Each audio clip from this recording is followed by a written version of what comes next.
This is Dane Wigington with geoengineeringwatch.org. I'm looking at the Fawn Fire, the latest incineration to occur in Northern California. This is out my back door.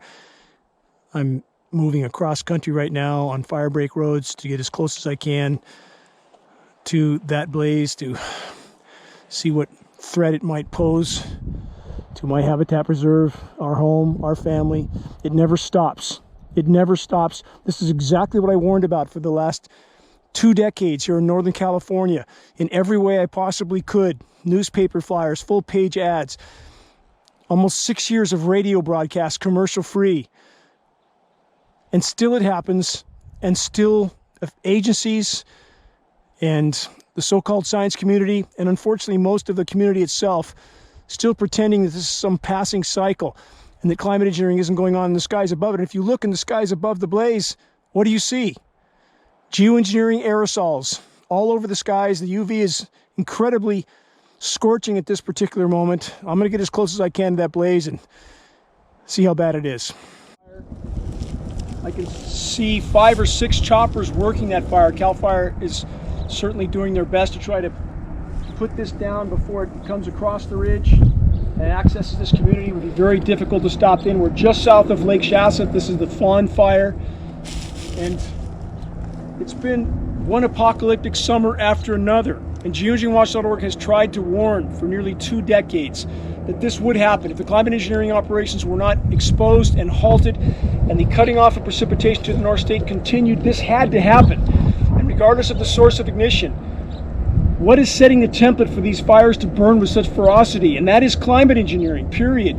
It not only cuts off the flow of precipitation before it can get to the West Coast, with ionosphere heater created high pressure domes that rotate the upper level winds clockwise around it, rotates all our moisture north through Alaska in this case, keeping Alaska cooler. It is also drying out what humidity is in the atmosphere, these particles, and there is atmospheric spraying seen in the background behind the smoke canopy. It's very faint, but it's absolutely there. These are desiccant particles. They dry out what little moisture is in the atmosphere, further worsening the problems. These elements are an incendiary dust. They settle to the surface, they corrode foliage, the forest floor, further fueling the fires.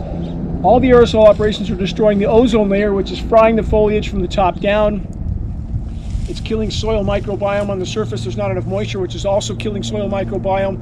The contaminants, when it does rain, and when the rain hits the contaminants that are already on the surface, that further contaminates the soil, which kills even more of the soil microbiome. Trees are dying from the roots up as well as the top down.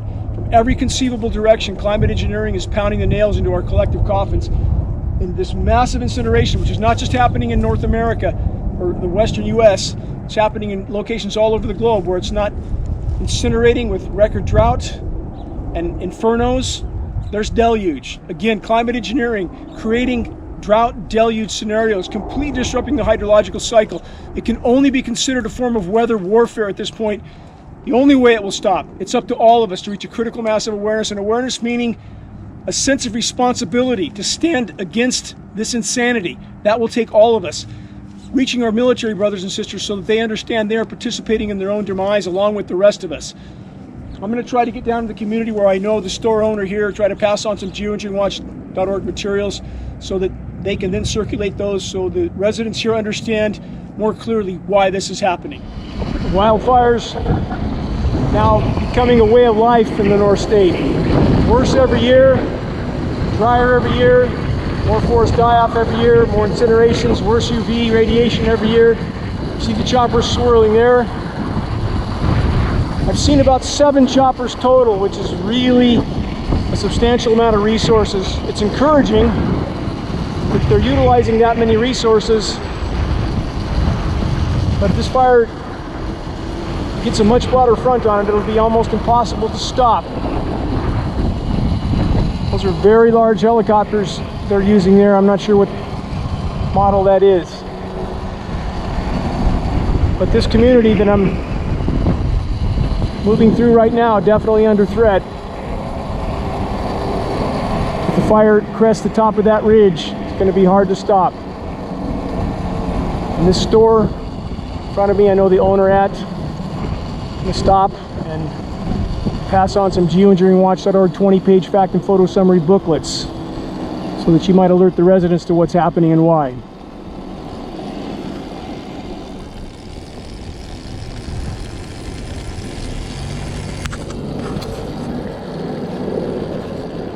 What an apocalyptic scene, isn't it? Nobody here. Not surprising, given the state of affairs. Gonna leave some geoengineeringwatch.org fact and photo summary booklets. It's our 20-page booklet. Very concise, data filled, satellite imageries, patents, federal gag order on all National Weather Service and no employees. Gonna leave a number of these here.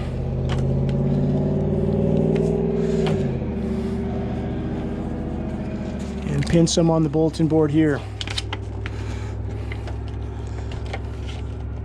Never know who might pick one up.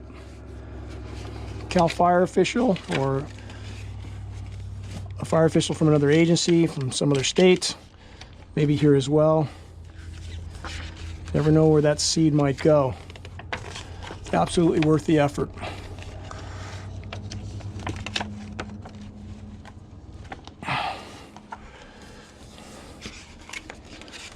And we'll see what it takes to get an official admission of this when the public is taking to the streets with their pitchforks and torches. That's what it's going to take. Fire. The foliage is incredibly dry, almost no fuel moisture, which means that depending on the wind direction, that fire can come right down that ridge to where we're at, fill these canyons, and burn this whole community out. So again, we're hoping that we can have this fire suppressed enough before it makes the top of that ridge. That CHP just went by. This whole area is completely blocked off. The only reason I'm here is because I know ways through the wilderness to get here. But let's hope this community doesn't get burned out. And again, it's imperative for all of us to help sound the alarm. Every single individual we help wake up can wake others up, and that circle widens, the ripple widens and spreads. We have to reach a critical mass of awareness, or this is going to continue until there's nothing left of first life support systems. Those in power will not stop. They are not sane. They are attempting to retain their power and control. Controlling the weather is a part of that. Controls food production. Keeps the population mired in emergency just like this, whether it's a drought, inferno situation, or a deluge situation. When they can control the precipitation, large 4-engine tanker going above me right now, when the controllers can regulate the flow of precipitation, they have us by the throat, literally. Just went down into the community, spoke to some private firefighters that are guarding individual homes. You see the sun's about to set. Choppers are still working, and you see what? Overhead. Massive aerosol spraying dispersions in the background behind the smoke plumes. They never stop. An already dispersed canopy is above. I just passed on a whole stack of geoengineeringwatch.org 20-page fact and photo summary booklets to the private firefighters in the community. They'd heard of the issue but hadn't seen factual data on it yet, and I encounter that often, where people have heard of the climate engineering issue, but they've heard the non-science terms from non-science sites and people that aren't passing on solid, credible, verifiable data, so they were skeptical. After giving them credible data, they're now sitting down and researching through our booklets as they wait for this fire to possibly cross the ridge and come down. Again, this incineration of not just Northern California, but parts all over the globe is going to continue. It can't not continue, as geoengineeringwatch.org has stated on the record, and especially in this particular region. First full-page ad we did here was 2008. Full-page ad in the North State paper stating the incinerations would continue and would worsen. The cutting off of precipitation would worsen. That had to happen given the aerosol operations that are happening that are part of the ongoing climate engineering aerosol operations, the covert climate engineering, aka weather warfare operations, that the climate science community is trying so desperately to hide because their paychecks and pensions depend on that. The controllers are forcing them to do that. We need people in academia to stand up and tell the truth, to band together, stand up and tell the truth. And we need people in the community to share credible data anywhere, everywhere they can, that we can force this issue to the full light of day, that we can fully expose it and bring it to a halt from the inside out. alerting people participating and their families, military personnel, private defense contractors, that they are literally sealing their own fate along with the rest of us. If this continues, if the planet has no trees, we're done. Game over. And we are losing what's left of our trees by the day.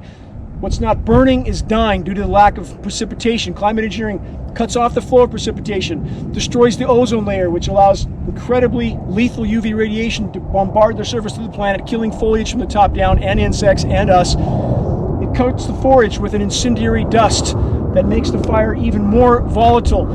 That toxic climate engineering fallout that's washed into the soils via the rainfall. Big tanker flying over right now. Large jet tanker, not sure if it's visible on the camera. But those toxins kill soil microbiome, which affects root systems, which kills the trees from the bottom up. Every conceivable direction, climate engineering is pounding the nails into our collective coffins. If we're going to stop this insanity, it's going to take all of us, not just being aware, but an awareness that prompts us to taking action, doing anything, everything we can. Passing on credible data is the best way to start a spot fire of awareness. And if we start enough spot fires of awareness that merge into a massive blaze that can't be put out, we can force this insanity to light once and for all, along with the rest of insanity the controllers are carrying out right now. And there are many layers of that as well. What a metaphor that is. One of the last drops of the day as we lose sunlight and still the aerosol operations being conducted overhead. The light of the sun is almost gone, and that is a metaphor for the fate of the human race. If we don't stop the insanity, if we don't stop the assault against nature, which is an assault against ourselves, a war against ourselves, it's game over. This effort will take all of us. Please, make your voice heard, make every day count. Stay safe. Stay strong. This is Dane Wigington with geoengineeringwatch.org.